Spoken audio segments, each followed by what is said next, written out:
Glue stick, ginagamit na medium sa acrylic painting ng isang artist na guro sa Quezon. Local artist, aksidenteng nadiskubre raw na pwedeng gumawa ng obra gamit ang glue stick. Silipin yan sa report ni Paul Hernandez.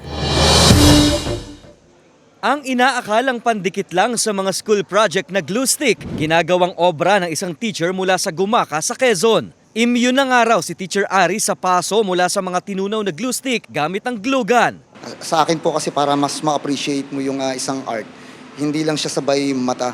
Dapat yung texture, yung sense of touch ay nagkakaroon ng appreciation. Para mabuo ang isang obra, kakailanganin ng mahigit 120 piraso ng glue sticks. Ipoporma ito at pagpapatong-patungin ng mga nalusaw na glue stick sa canvas. Patutuyuin sa kapipinturahan. Ang estilo ng kanyang kakaibang paintings tinatawag na glue stick sculpture in acrylic. Kung noon, flat o 2D paintings lang ang mga piyesa niya, ang embossed painting na ginagawa niya ngayon, aksidente lang daw na natutunan. Nung nagagawa po ako ng mga costumes namin, kailangan ng may mga linings yung ay aksidente ko pong nasobrahan yung pagdikit. Ang ginawa ko po, dinuloy ko na tapos in-sprayan ko.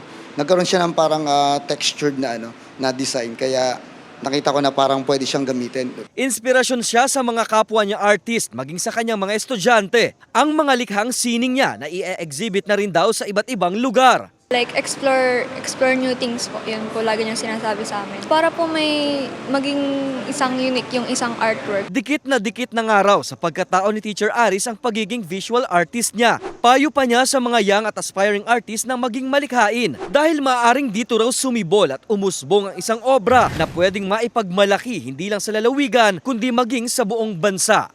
Kasama si Buhay Adante Jr., Paul Hernandez. Balitang Southern Tagalog.